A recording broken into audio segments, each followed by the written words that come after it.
Yeah, but I just get rid of that other live. Sorry guys, we were in the wrong live again.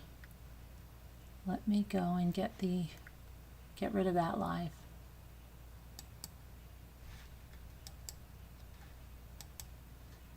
YouTube Studio.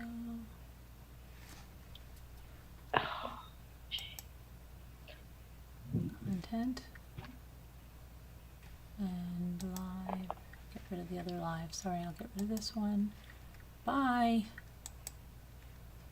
Delete forever. She doesn't delete anything. It's nothing. It's an empty video. Okay. All right, let me get in here, and I'm going to get the top chatters up.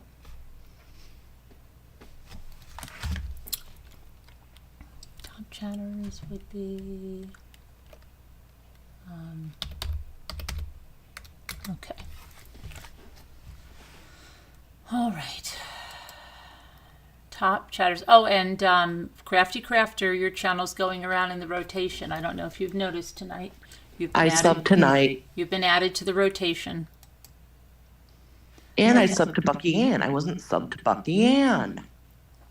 Oh, I gotta do that. All right, so, okay, you're not going to believe this. Kevin Leonard's #1. Oh Deborah my Van God. Kouveren is #2, but 3 is Ann Rose. Ann Rose, you're #3. Aww. You will not believe who is #4, the Roto Lycaf. Rhoda Lycaf. #4. Congrats. Good job. Chris Reese, 77, is 5. Rough and Ready, 6. Jeanette, it's #7. Coming in at 8. Margot K. 9 is High Speed Drifter. I hope High Speed Drifter is here to hear. Yes, he is. Okay, good. 10, Mary Warren. And let's see. 11, Linda T. Congrats, Mary and Linda. 12, LMNW 50. 13, Nicole Griffith. 14, Janae Ann. 15, Cranky Babushka. And then 16 is M.E. And 17 is Puddin. 18 is Linda. 19 is A Heart Made Wise. 20, Gretchen W. Blue. 21, Adventures with Beth. 22, Serenity Trek. 23, Christine Ferrara. 24, Jeannie's Talking About Life. And 25, Lisa Hobbs. Good job, Lisa Hobbs, getting on there. Yay, Lisa Bringing it Hobbs. in. Great job, everybody. On there. To all the top chatters. Very good. Blue. Good Very job. good. High Speed Drifter. Okay, let's go now. Okay, close that. Pitbull and Puff. Hi, Pitbull. You all done up and left? Oh, you've made this high speed chatter. She made the top chatters, High Speed Drifter. Pudding, you made it. You've never made it to the board? Look at that. 2 Scooter Chick is a member for Sergeant Rambler for 36 months. Hey, Mama and all Ramblers. Hello, Scooter. Hello, Scooter. Thank you for being a Sergeant Rambler for 3 years.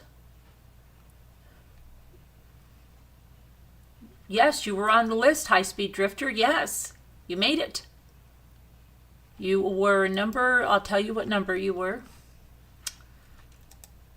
You were in the top 10, I believe, right? Yes, you were number 9. You made the top 10. Excellent. Very good. Very good. A lot of new names on the list. A lot of new names. Mm-hmm. Pudding is made it to the list for the first time ever in her life. That was probably because you played the trivia. Just hate to tell you that. And won the trivia. Oh, and yeah, and oh boy. by the way, from us. And we love you. Yes. Probably you played the trivia. We're not doing prizes every time, though. I just want to throw that out there once in a while.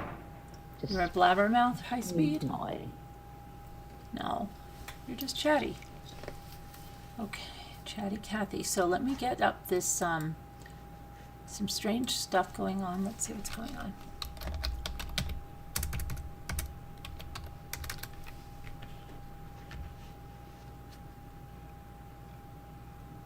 Now, did you guys know that there was a missing romance novelist in Wyoming named Faleena Hopkins? We're going to take a look at her, what's going on with this lady. She's 52 years old.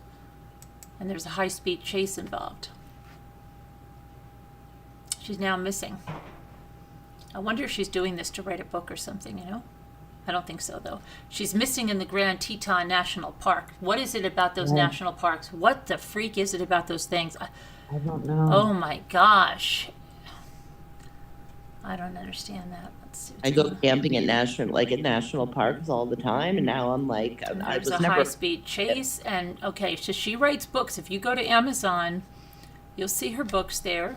She's this romance novelist, and what the heck is going on with this woman? There's like high-speed chase, and now she's missing, and I don't know. Let's get her picture up there. She looks very happy, happy. And she was arrested after fleeing from officers in the Grand Teton National Park. Now, that's the same national park where Gabby Petito and Brian Laundrie were, and where she was found deceased September of 2021. But she's been reported missing by friends and family, and they haven't seen her since January 30th. So it is almost 2 weeks. It is 2 weeks. Let's see. Faleena, she was arrested January 27th. The National Park Service officers saw her parked in the road at Jackson Lake Junction. And then she didn't give in. She led them on a 24-mile high-speed chase. I wonder if that was ever recorded anywhere. That forced officers to deploy the spike strips. Yikes. Oh, boy. So a friend of hers reached out to the Jackson Hole Daily by email Friday saying Hopkins has been missing for 10 days. So what happened with this high-speed chase? How could they not have caught her there? When they put the spikes out, she made a run for it and they couldn't catch her? Are they sure it was her in the car driving? It says Hopkins, Could a have been. well-known author, she self-published a series of, oh boy, Cocker Brother romance novels.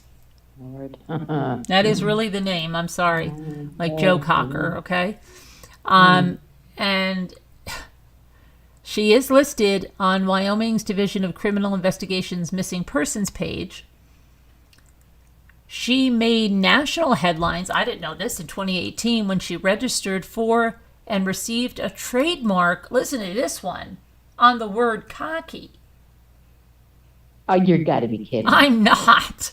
She made national headlines. I didn't even know that the word cocky had a trademark, but it's didn't true. either. I'm going back to a 2018 article, and it says how an author trademarking the word cocky turned the romance novel industry inside out. Oh. Wow. So you can't use the word without her permission? Well, let's see. It says, this is a story of hashtag CockyGate. The word cocky is beloved among certain romance novelists, both for its suggestion of arrogant alpha male heroes and for its euphemistic potential after Penelope Ward. Let's see, wait a minute, what'd she do here? Hopkins took steps to ensure that she wasn't just one figure in a crowded field, and she registered for and received a trademark on the word cocky. What? Okay.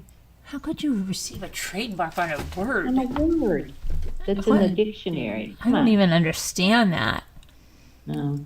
Technically, Hopkins actually holds 2 registrations on cocky through the U.S. Patent and Trademark Office. One of them is wordmark, which applies not to a specific word, but to a specific word in a specific font. For example, Pepsi has a word mark on the word Pepsi in its special Pepsi font.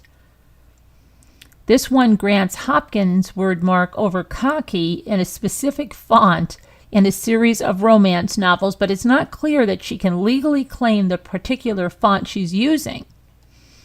The second registration she has straightforwardly grants her a trademark on cocky in romance novels, full stop. What? What? How could, I don't even understand this. This is so crazy. No, that's ridiculous. Yeah. This might have been the first thing that she was crazy. Okay, I can't even, I don't even understand this. Okay, let's go back and see where she is now. Let's see what's happening. So she made headlines in 2018 on that. And after outcry from other novelists, she ultimately decided to surrender her trademark registrations. Wow. She had federal charges from January 27th, including stopping or parking on the roadway, operating in excess of posted speed limit, and fleeing or attempted to elude police. In the court documents, Hopkins listed Jackson 83001 as her address, despite the jail roster and park officials identifying her as a resident of Seattle, Washington.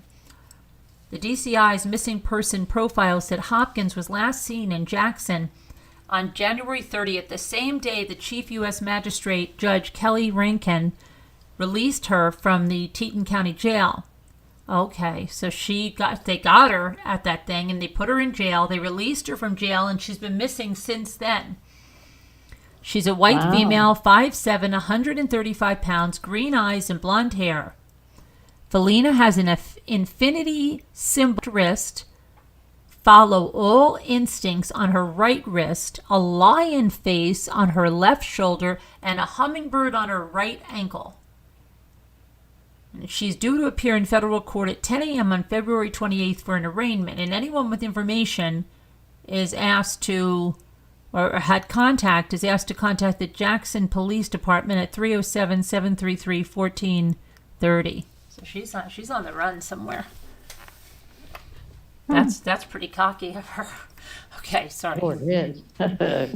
Yeah, well, Sorry, that was. couldn't resist, could you? I know. No, not too much. All right, now let's see about this. See what happened to this poor woman in North Carolina. Okay. A 41-year-old woman was found what appeared to be gunshot wounds on Friday in North Carolina, but they're investigating it as they're investigating as homicide because there was a 911 call that said she had a cardiac arrest. So that's weird. So somebody shot her and then called 911? What the heck? The sheriff's office said what happened is now being investigated as a homicide. Anyone with information is asked to call 828-438-5500. That's in Burke County, North Carolina. That's very weird. It was called in as a cardiac arrest, and when they got there, she had gunshot wounds. She's near the 2900 block of Clark Loop, South Mountain State Park. There's another state park. For a reported cardiac arrest. Upon arrival, the responders located the woman who was suffering from apparent gunshot wounds. The woman is identified as 41-year-old Brandy Deal, and she died due to her injuries. Wow, sad. That's weird.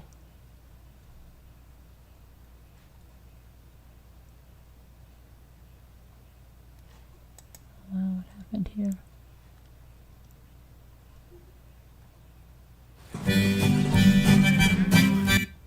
Okay, let's go back.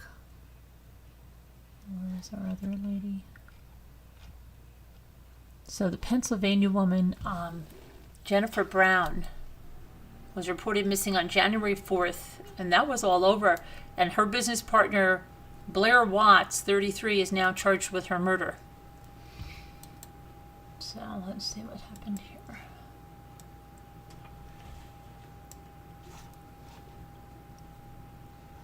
Her friend and business partner reported her missing, now is charged with her murder. Blair Watts, 33, reported 43-year-old Jennifer Brown missing back on January 4th.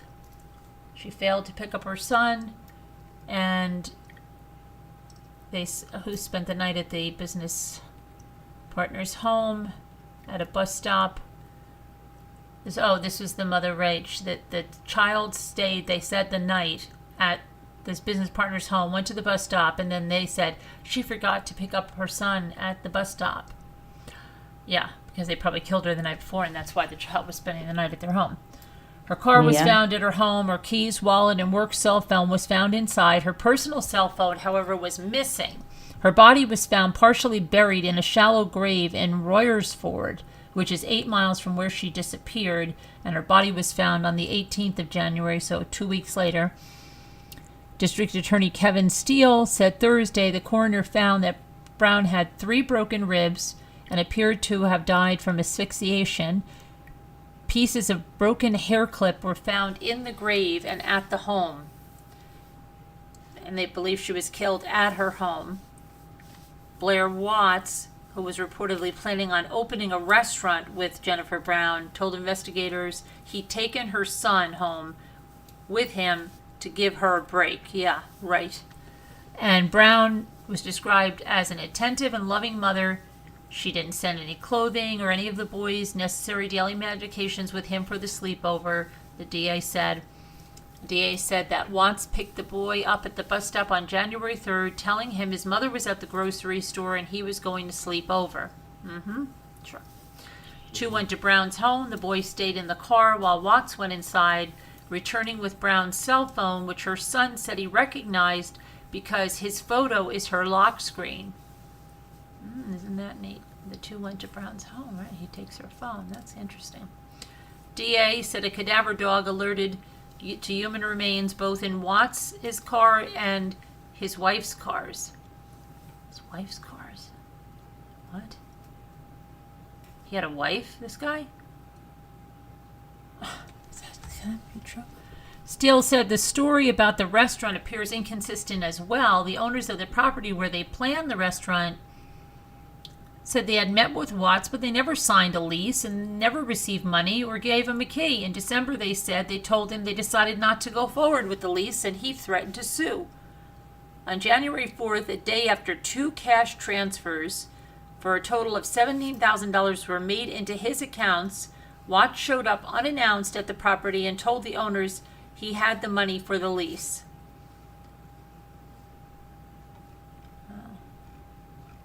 That's a crazy story. Wow. See what develops in that one. Let's see here, Blair Watts. What's going on with this Blair Watts?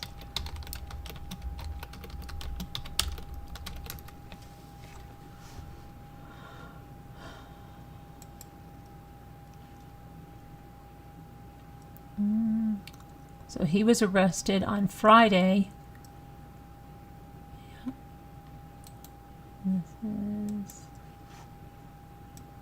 Blair Watts. She was last seen January 3rd in Limerick Township and was reported missing when she didn't pick up her 8-year-old off the school bus after he spent the night with her business partner, who's accused of murdering her now.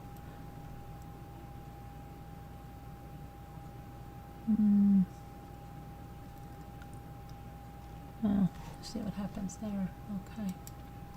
That's crazy.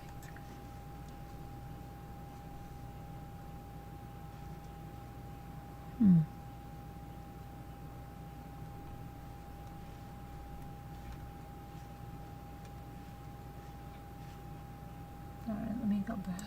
See what else is going on here. So we give those 3. And now we have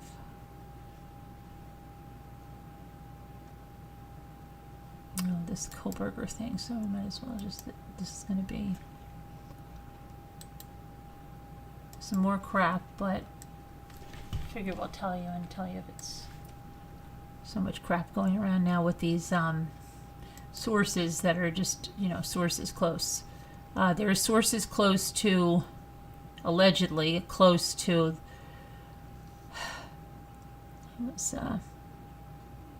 the roommates that are saying all kinds of stuff now, and the reason she didn't say anything, Dylan, is because she thought she actually told them to pipe down or something, and that she thought they were just fooling around, and that's why she didn't think anything of it, is what the supposed friend said that she said. Yeah, but again, a couple of grains of salt there. And now they're talking about Kohlberger was admonished for altercations with a professor before he killed these poor students. Let's see who's telling us this now. Kohlberger's troubles started early in the semester on September 23rd when he allegedly had an altercation with the professor with whom he served as a teaching assistant. And this is according, who is it, to the New York Times. Let's see who the New York Times is reporting this source.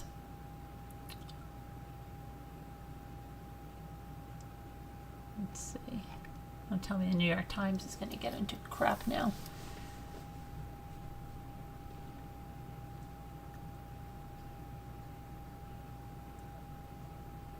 Less than 2 weeks before the murders, Bryan Kohlberger was called to a meeting with faculty members to discuss growing concerns about his behavior. According to the record at Timeline, the university prepared in justifying its decision to terminate him. The meeting was part of a series of discussions over Mr. Kohlberger's conduct during his criminology series at Washington State University, which is about 7 miles west of the University of Idaho.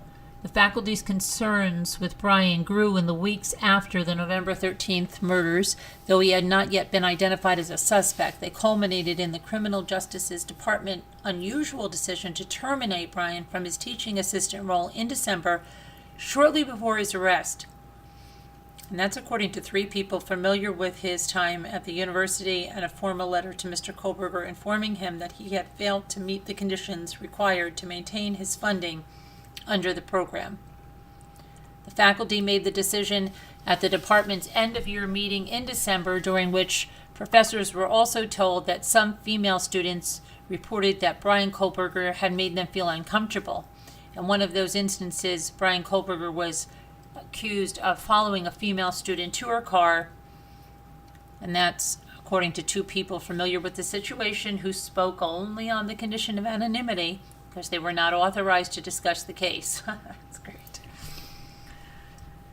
Oh my gosh. In the case of the female students, the university's investigation did not find Kohlberger guilty of any wrongdoing, 2 people said, and it was other matters that prompted the decision to eliminate his funding and remove him from the teaching assistant job. That decision, they said, was based on his unsatisfactory performance as a teaching assistant, including his failure to meet the norms of professional behavior in his interactions with the faculty. He began having troubles about a month into the fall semester. He had an altercation on September 23rd with John Snyder, a WSU professor he was assisting, and according to the termination letter that was really received, so that there is truth to this. The New York Times has the letter.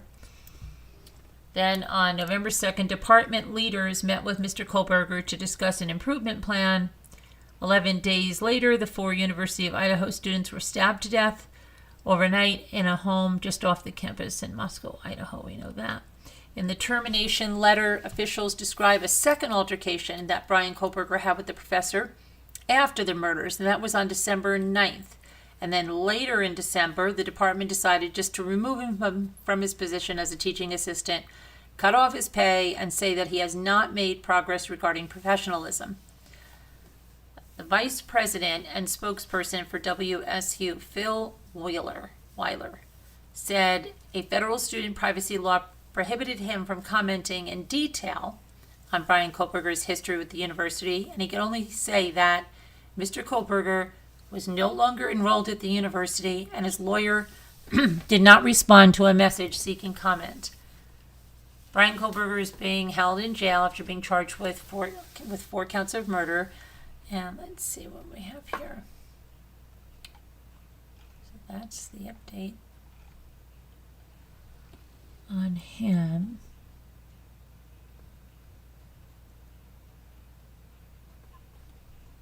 Yep. Okay.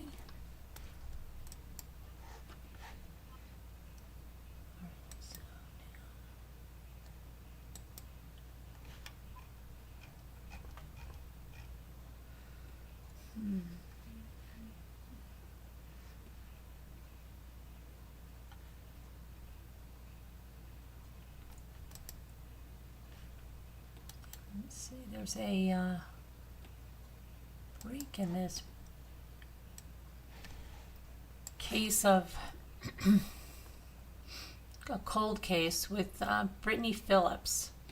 New evidence in an Oklahoma cold case could potentially change the timeline of her death. The 18-year-old Brittany Phillips was a college freshman found dead in her Tulsa, Oklahoma apartment in 2004. She returned home to Oklahoma in 2004 to attend Tulsa Community College's downtown campus after attending Eckerd College in Florida on a full chemistry scholarship. Her mother, Dr. Maggie Zingman, said that Brittany found an apartment at 61st and Mingo, a mile away from her former high school and in an area that she felt safe in. I think I remember this case very well. While investigators collected DNA evidence at the crime scene and thousands of people were tested, they failed to find a match of DNA at the scene. The new evidence, which was discovered by Brittany's father last month, showed that a birthday card that Brittany mailed to him in 2004 was postmarked on September 29, 2004, 2 days after Brittany was said to have died. It could be that Brittany sent it, meaning that her timeline is wrong on her death, because the police have said consistently for 18 years that she died sometime between September 27th, that Monday night, and I talked to her around 9 p.m., so they assume it's after 9 p.m. and 8 a.m. the next morning on the 28th. So that doesn't make sense, does it? Because her gravestone says October 4th. Now, I wonder if they just did that because she was born on October 4th and they didn't know, so they just put October 4th because I don't know. It's strange. Dr. Zingman is urging anyone who could have mailed the card on her daughter's behalf to speak up, as the potential timeline change could lead to more answers in the case.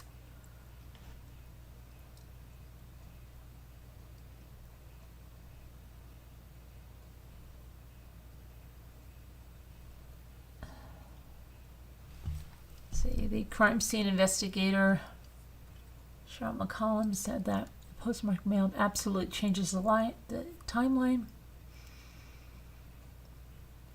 It either 1, changes Brittany's date of death, or 2, adds witnesses that mailed it for her, 3, adds the victim's movements and meetings before her murder. We are asking if anyone mailed this envelope for Brittany to please come forward. We have not released the size, color, writing, nor where it was mailed from. It's still a viable new piece of evidence and it has no way been compromised.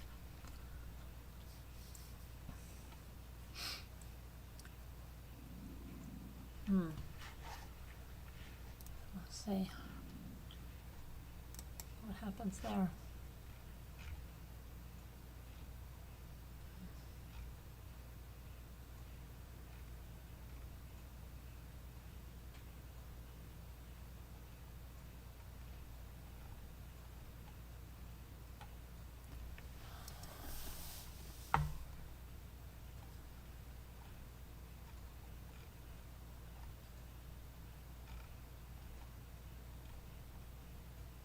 Okay.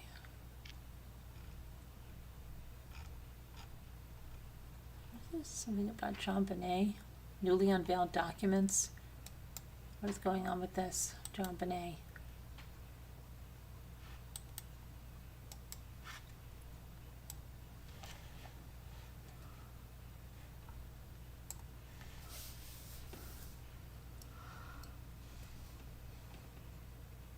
New unveiled documents in the murder investigation of John Bonet Ramsey show that DNA evidence recovered from her clothes and fingernails did not match any members of her family or anyone close to the case.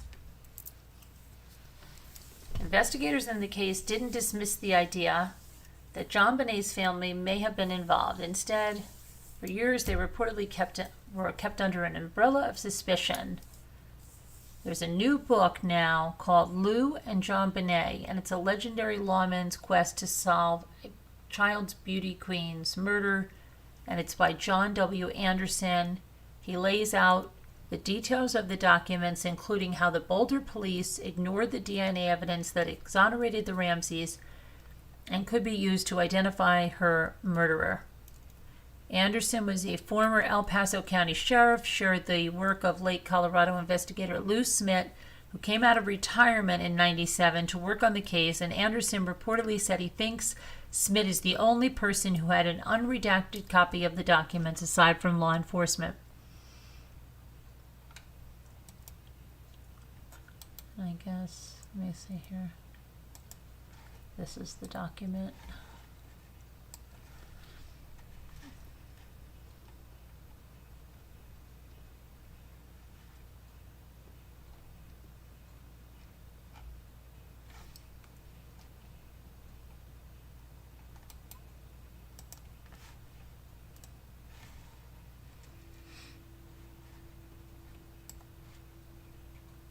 Based on these results, the DNA profiles developed from exhibits 5A, 5H, blah, blah, blah, blah, match the profile from John Benet Ramsey. The DNA profiles developed from exhibits 7, 14L, 14M revealed a mixture of which the major component matched John Benet Ramsey.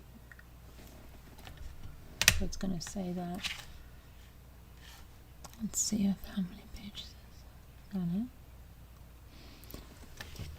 If the minor components from exhibits 7, 14L, and 14M were contributed by a single individual, then John Andrew Ramsey, Melinda Ramsey, John B. Ramsey, Patricia Ramsey, Burke Ramsey, Jeff Ramsey, John Fernie, Priscilla White, and Mervyn Pugh would be excluded as a source of the DNA analyzed on those exhibits.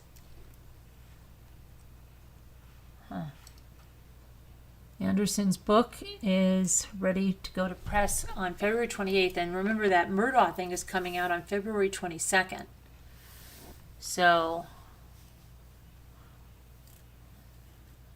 I don't know. The author said, whoever is responsible for this has lived the last 25 years in fear of being discovered, in fear that technology would one day evolve to the point this homicide could be solved. That day and the technology are here now. I am 78 and realize that the time for answers is running out. The murder of my daughter can never be undone. There will never be peace or closure, but there can and should be peace. And that's said by John Ramsey.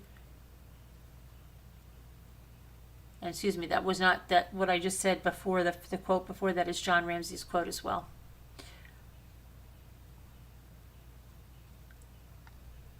Anyone with information about the case, contact the Boulder Police tip line at 303-441-1974. That would be amazing if that was ever solved.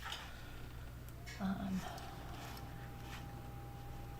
right, I think that, let me see, where are we? Where are we? Okay. And now, I'm going to, let me see here.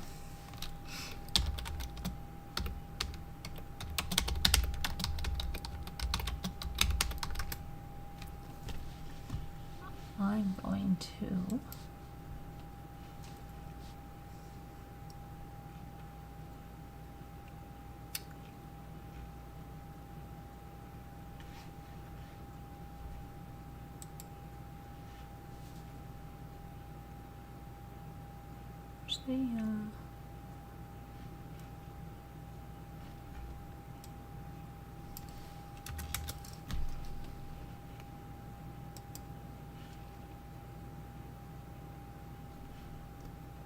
okay, let's see about this one.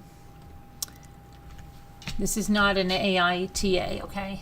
Am I the a-hole? This is those questions, right? After my wife's mother died, we learned she had divided the value of her home and accounts equally among her 3 children. She made a few specific bequests of larger items, but for most of her stuff, she directed the kids to take turns choosing things for themselves. And unbeknownst to any of them, including my mother-in-law, apparently, she owned an extremely valuable piece of art, probably worth more than all of the specific bequests combined. My wife didn't tell her siblings, though. She waited for her turn to choose an item and chose the picture and brought it home. I think this was terrible behavior, but my wife disagrees. She doesn't believe she had any duty to educate her siblings about the value of anything. What do you think? I said, I agree with you. Technically, your wife didn't do anything wrong here. She played her hand in strict compliance with the rules her mother had laid out, but it seems clear to me that she violated the spirit of the enterprise to divide the estate as fairly as possible among the children. Now, you don't mention the value of the art as the portion of the total estate, but it's possibly worth more than all the specific bequests combined. It may represent a big piece of the pie.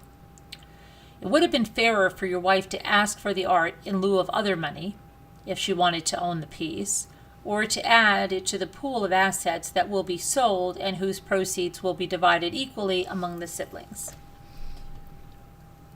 It's not too late to fix this problem. It would only require an appraisal and some accounting to correct the distributions. Encourage your wife to speak up, especially if the money would be material to her siblings. Rectifying this error would also be respectful of her late mother's wishes. If she continues to disagree, beware of ways in which her selfishness may affect your relationship.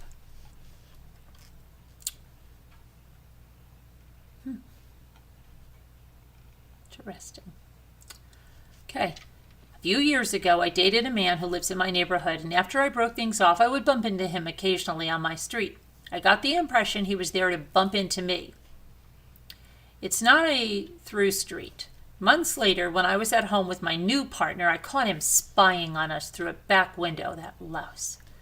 I sent him a warning text,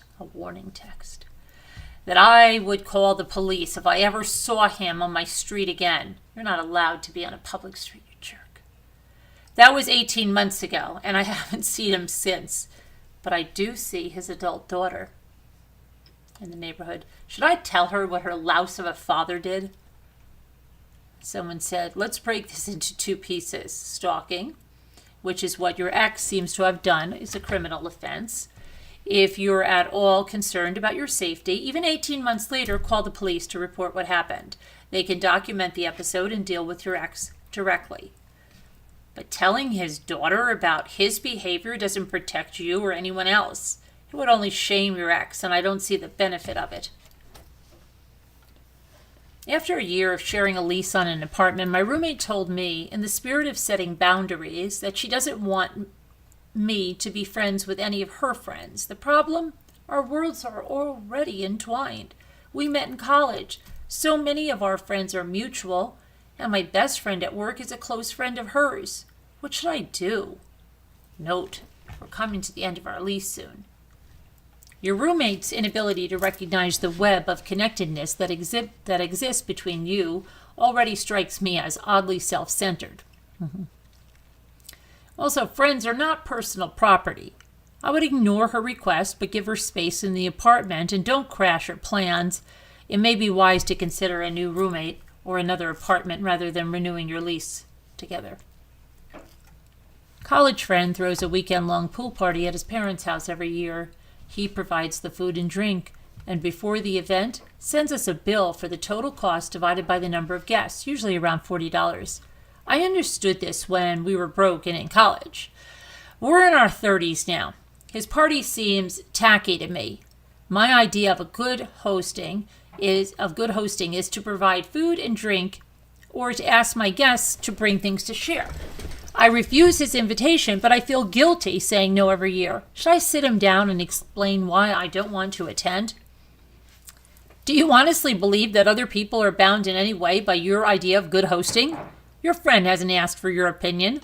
If you're bothered by an adult throwing a crowd-funded pool party, I'm just as struck by a judgy friend who thinks he's some kind of party czar. Simply refuse the invitation politely. No need to give a reason or to feel guilty either. One of the glories of this world is that personal tastes vary more widely than we could ever imagine. Move on.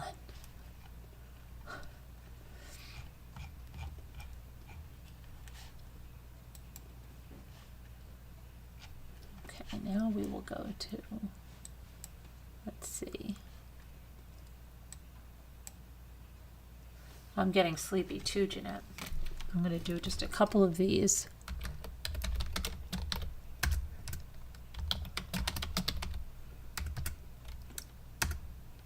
To unwind.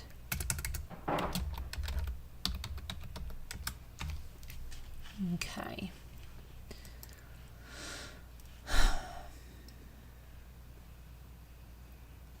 Okay, here we go. This is a good one. I'm a 29-year-old man. My girlfriend's 25. We have lived together for 1 year now, and I believe we have a wonderful relationship. About 8 months ago, my girlfriend tried to wash an electric kettle that I had. She essentially disassembled part of it to scrub it clean. It was a $30 kettle, and I figured it wasn't a big deal because it was an honest mistake. Fast forward 4 months. I bought a new blender for $600. It was something I had wanted for about a year, and I finally pulled the trigger and bought it. When I was reading the instruction manual, I saw that it said you should never attempt to disassemble or take it apart to better clean it. And I told my girlfriend that under no circumstances should she try to remove any parts of it like she did the kettle. She got a bit upset that I brought that up, but I told her I was just using it as an example.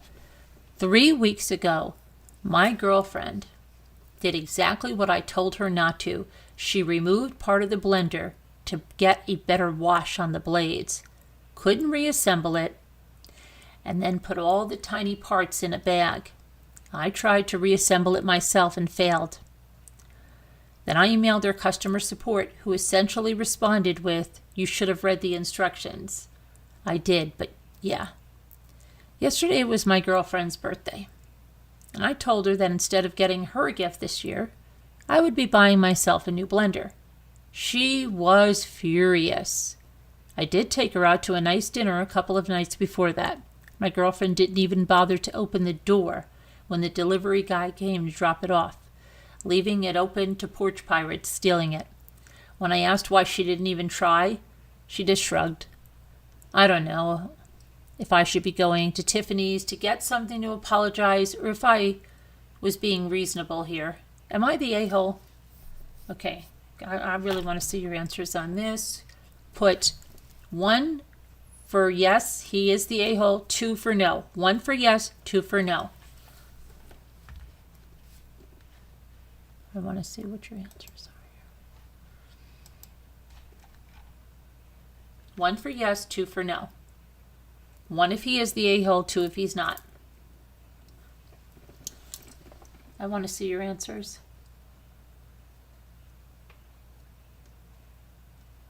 2 not, Chris Ray. 2 not, Marianne. Oh, High Speed Drifter says a-hole. 2 not. 2 not, Kevin Leonard. I don't think he's being the a-hole. He told her specifically, don't disassemble the mixer.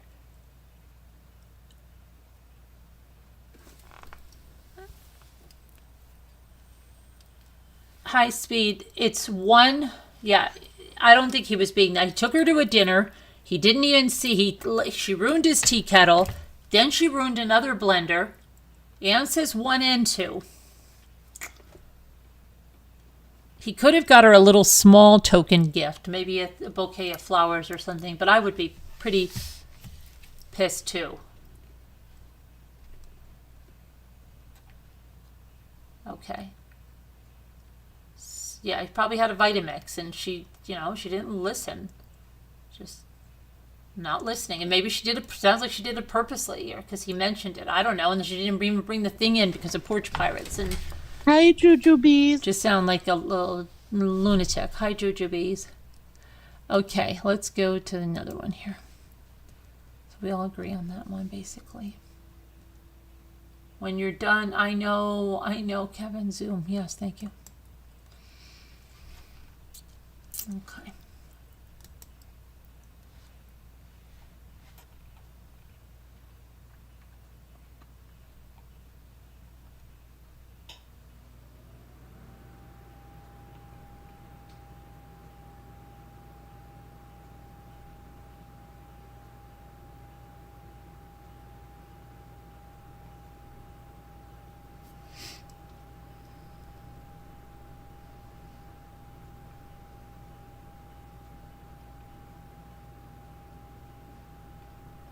Okay. At a recent family dinner, my cousin, we'll call him Steve, his wife will call her Julia, and his 3-year-old son will call him Johnny, were there.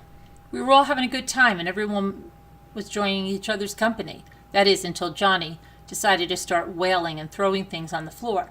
I told Steve that Johnny was misbehaving and ruining the evening, but Steve didn't seem too bothered by the episode and suggested we just let Johnny get it out of his system.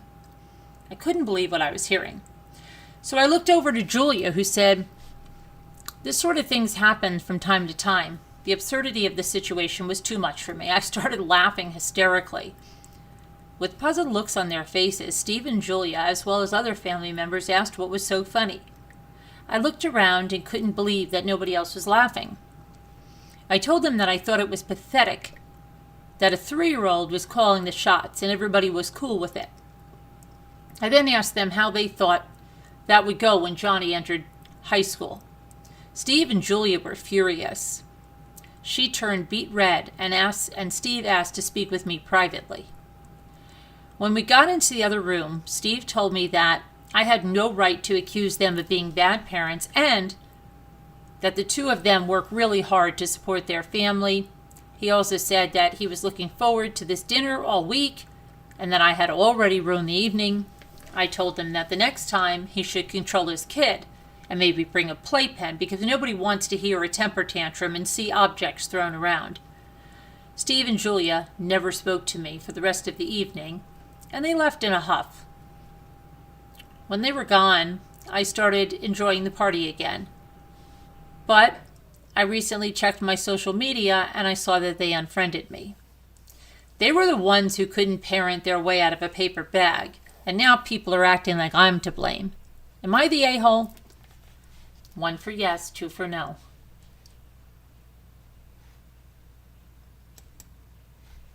Can I say yes and no? You can. Okay, yes and no. Do you want to explain that answer?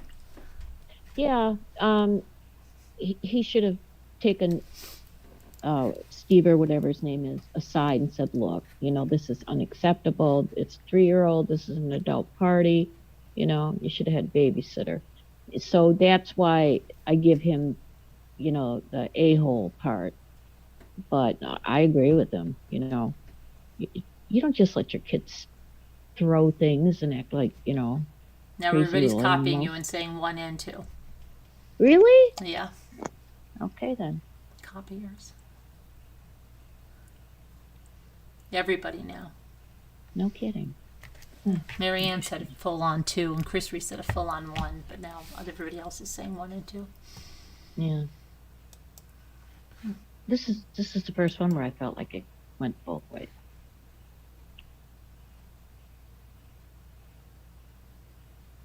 Okay, here we have another one. I'm 37, mother, female. I have 3 kids. Shay's 17, another 15-year-old daughter, and an 11-year-old son. Shay, the 17-year-old, has recently decided she wants to be a vegan. She refuses to eat my home-cooked meals, and my husband and other children are not interested in eating vegan food every night. I also do not have the extra money to buy groceries for the house and then specific vegan groceries just for her. Shay has a job, and I told her if she wants vegan food and or ingredients, she could use some of that money to get them and is welcome to make her own dinner for herself.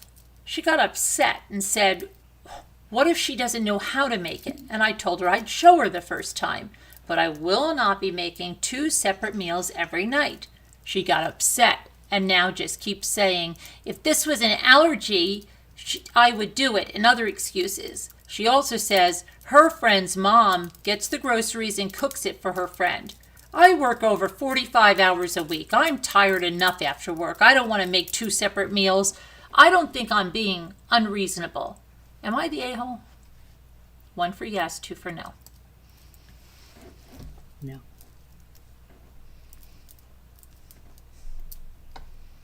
I'd say no. I say no too.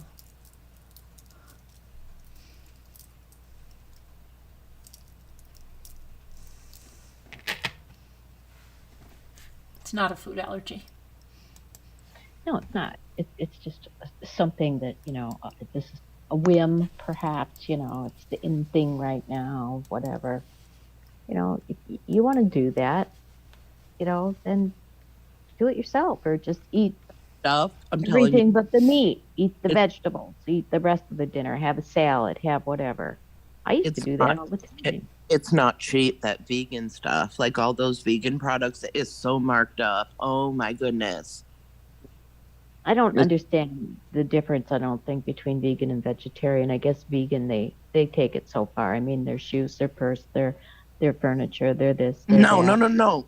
It's cheese. They don't eat dairy. Vegetarians eat dairy and Yeah, vegans don't. no, that's the difference. That is the difference. Ah, okay. Well, I could be one, but I do eat meat occasionally. But I could be one. Okay. I mean, some vegans do take it like real far. Some don't, I guess. Just depends. Well, my brother certainly took it a long way. Oh, really? Whatever it was his, yeah, I mean, the crap he cooked. Oh, Am I the a-hole for disgusting. not telling my brother how much something was worth until he regifted it to me?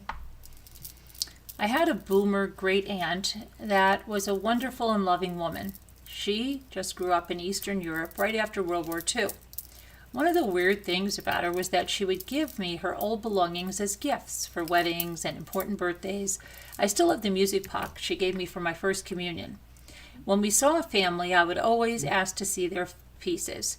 A few of my aunts had them displayed in a china cabinet No. or out somewhere. A few of them had them collecting dust in a box. I made sure they knew that if one day ever came and they wanted to downsize or something, I would appreciate a chance at being able to grab it for my collection. Some of my cousins took me up on the offer, and I ended up with 6 extra pieces for my room. When I moved out, I made sure that every single part of my collection was safely wrapped and packed. They are my little treasures. I know it's weird. Sorry for being long-winded. I just love talking about that stuff. I'm about 15 years younger than my eldest brother, and he knows about my collection. When he got married, I was 14. At his gift opening, I saw that he got one of her usual gifts. I also saw his wife's face. She was not super grateful. I made sure he knew that I thought it was beautiful, but I didn't ask him to think of me if he wanted to get rid of it. I thought he might like to pass it on to his kid one day. When my aunt passed away, she left me the last of her collection, 3 pieces that were a set. I got married last September. My niece, his daughter, was my flower girl. At my gift opening, I could almost hear him giggle when I opened my gift from them. It was the piece from our great aunt. He thought it was super funny. And then he gave us our real gift from our registry. I thanked him profusely for both. He came over the other day and saw my collection in the china cabinet I inherited. He asked me why I was so fascinated with this stuff, and I told him that I thought it was amazing and that a lot of people collected it. He called BS and started looking it up. The figurine he gave me is worth about $6,700. He said that I was being a real D for not telling him what it was worth. He wants it back. I said that my husband and I were going to give it back. We're going to give back every piece I got from my family as a gift for a special occasion. I already planned to give that piece to my niece for her first communion, along with the little booklet of information about my aunt and the value of the piece, so they appreciated it. I know exactly who I got each piece from, and they're all going back to that family. He says I'm being mean, accepting a gift from him that's worth so much money. I asked him if he ever bothered looking up the value of what he was giving me, and he said he thought it was like Precious Moments or Hummel. Whatever. I have family treasures to keep safe for the next generation. I know I would have gotten something awesome from my great aunt if she hadn't passed away before my wedding. Am I the a-hole? Why? Why would she be the a-hole? If he didn't look it up and didn't care about it, it's not her fault. I don't think so. 1 for yes, 2 for no. No. 2.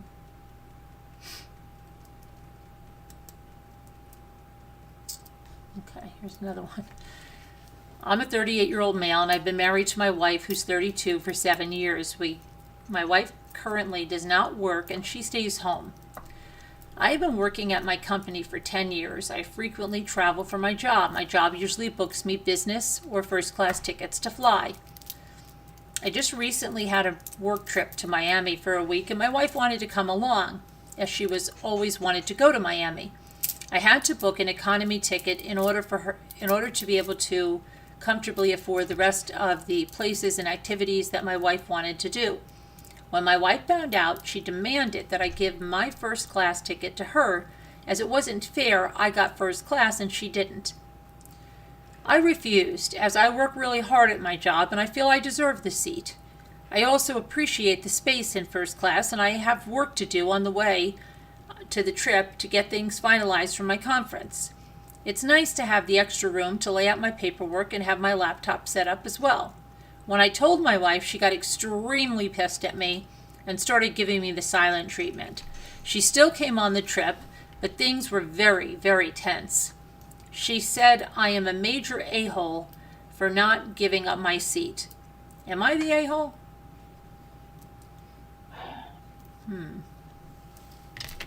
That could go both ways too. Kinda, yeah, because he gets to do it all the time. That's what I was thinking. He gets to fly first class, and she's never flown first class. So, Right. and she doesn't usually go with him, so he should have just let her Yeah, have it. I could see where you'd want to work and be in first, but you know, she doesn't get an opportunity to do that, so I gotta say it goes both ways. 1 for yes, 2 for no. They're saying no, he's not the a-hole. Yeah. You guys are saying he's not the a-hole? I think he's an a-hole. He should have just let her fly first class for once. She's never flown first class. That's what I think too. And he gets to fly all the time when he goes. You missed the question, He Scooter. just wanted to be in first class, that's all. It's a man and his wife. They've been married for 7 years, Scooter. And he flies all the time first class with his business. And she wanted to go on a business trip with him to Miami, but he had to get her an economy ticket because he couldn't afford everything to take her everywhere she wanted to go when she was there. And she demanded to sit in the first class seat, and he said he needed to sit there to do his work. He needed his laptop, and he has a conference.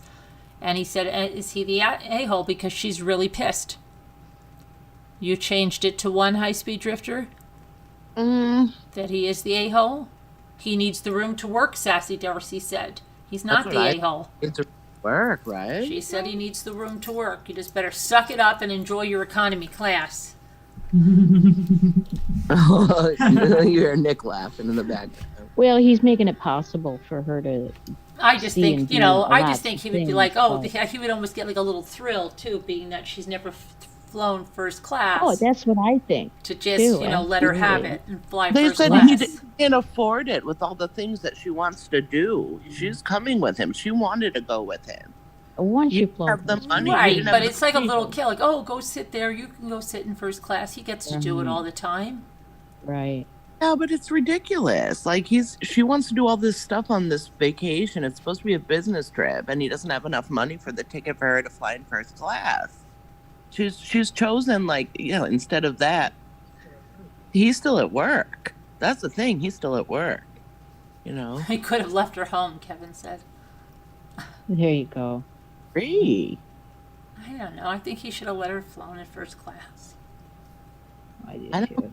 Or wow. maybe what he could have said, they could have done like half and half. I don't know how long where they live and how long the flight is, but if let's say it was a 2-hour flight, maybe she could sit there for the first hour, and then couldn't he go switcheroony Yeah. and sit there for the rest of the flight and do his work? Yeah, but he has a conference, not work. It's a conference. Like, he needs quiet. He can't, like, be switching around. No, he means he's got to prepare for his conference. I don't think he's going to have his conference on the Right. plane, so he just has to get his Yeah. work prepared. Which Well, maybe yes. he could do something in the economy I've class seen and then move it to the Plenty of first class. people sit in economy and do business. Look at this. Heart Made Wise does not like that she demanded it. I don't think she demanded that. That's Oh, rude. look at Right. Mary I don't Warren. think Let she her should choose have the been- first class or the stuff, lady. Mm. Yeah, Expedite. Let her Expectation. choice. She's doing all this extra stuff. Right. Mary's. Yeah, that's not If right. there was extra room Debbie in D's first, like, we I would have should been happy to go, tried- period. Right. Exactly. But if there was room in first and he flew first all the time, he could have talked somebody into letting her fly in first class with him. That would never. I mean, come on. He had his work It to happens a lot. Yeah, so she could have sat in first class, though. But he didn't have enough room in coach for all this stuff. Hmm. He chose to do other things, remember? It's a business trip, and she wanted to go. Yeah, it's not like when you're in first. I mean, unless it's where they give you those little separate room type arrangements, which are normally overseas, not so much domestic. Where are they flying? Then I could see his point. Where are they flying to, Carolyn? Miami, Miami from where? They don't tell us from where. gonna say, We need more information here. yeah. We're gonna have to have a continuance while we get more information. He didn't have to pay for his own ticket, just hers. Okay, a lot of people are Yeah. upset with the woman. Okay. Gotcha. Got ya.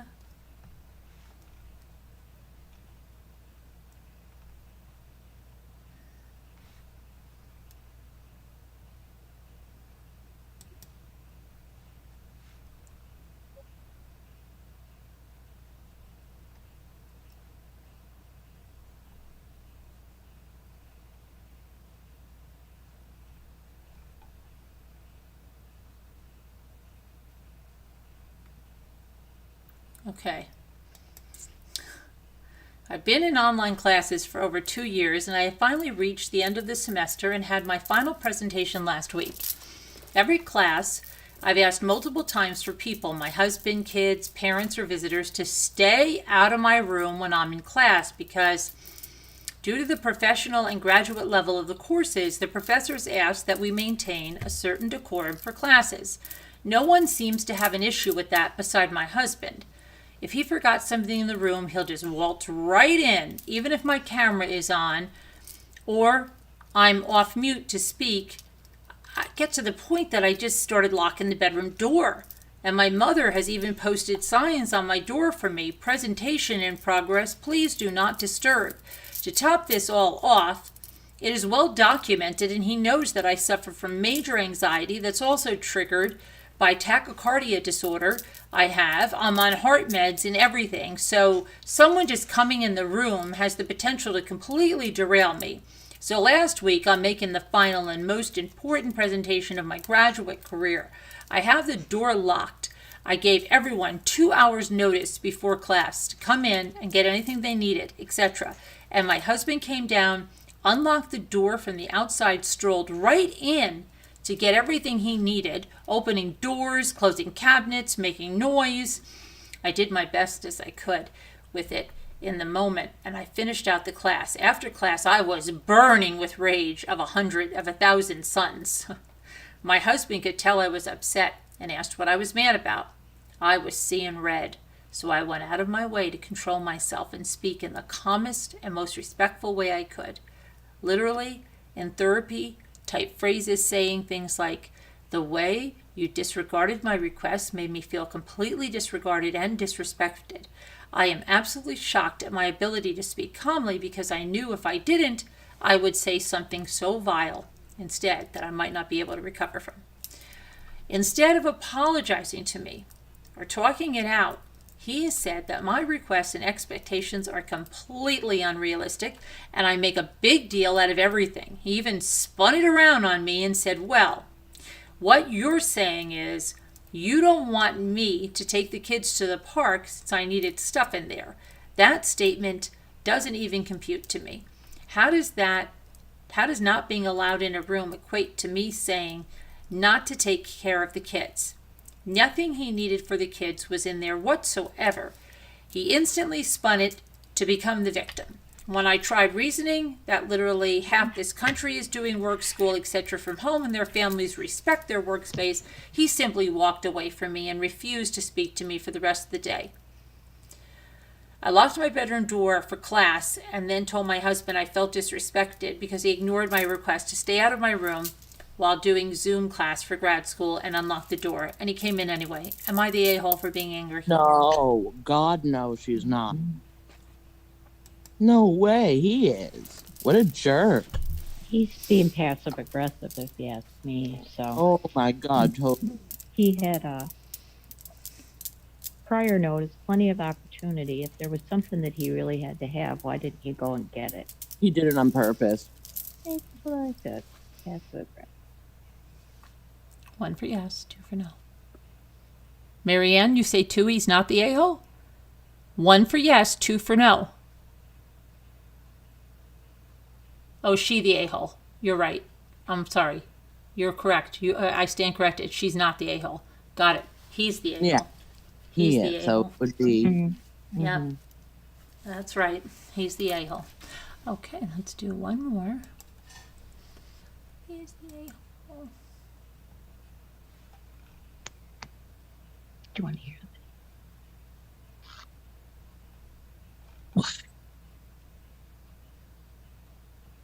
Okay. My parents, brother, and I constantly go on trips out of town, usually to the bigger cities outside our small town. These are planned, all-day things, including going to multiple stores, malls, restaurants, etc. I make sure to put in some extra hours at my job or do some freelance work to have a little extra bit to spend and to buy my brother's things. The problem is, every time I go on these trips, I don't get to do anything. For the last 3 trips in a row, I was able to buy one thing. The only reason I got it was because I snuck it out of the store before they came back. It was a pair of headphones I needed for college classes. Anyway, anytime I want anything, I get shamed for being materialistic and usually get whatever I wanted to buy physically taken from me and my card taken for the rest of the trip. And I'm not allowed to order what I want at the restaurant, and I'm forced to order under $20 because I'm not paying for it. On Monday, my parents told me they wanted me to join them on a trip, but I said, no, I won't go on any future trips. I calmly explained my reasoning, and they sort of laughed me off. But this morning, when they woke me up, I refused to get out of bed and go. They got mad, took away my car keys, grounded me for the rest of the month. I don't know why I'm in trouble, but I just want to know, am I the a-hole? I'm 17. I turn 18 on the 10th of March. I only paid half for the car, which is why they can take it. From me, their words, I take dual classes with my high school, so when I graduate, I will have a technical certificate, and a year after I will have an associate's degree. Am I the a-hole?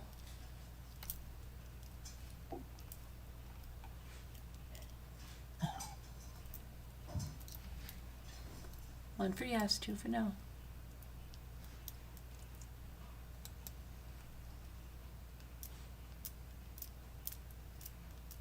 Two for no, Sassy Darcy said. 2 for no, Sassy Darcy said. 2. You couldn't keep track of the story? Then we must all be tired. I So know. I'm having the same problem me here. too. trying I'm to getting remember tired the too. It's been a beginning of it. long Yeah. day. So Yeah. we are going to go and go night night. But I have to put up a new Zoom. So let me do that. Let me put up the new Zoom. Leave the Zoom. Leave the meeting. Leave the Zoom, leave the meeting, leave the Zoom, leave the meeting and the stream. And the meeting.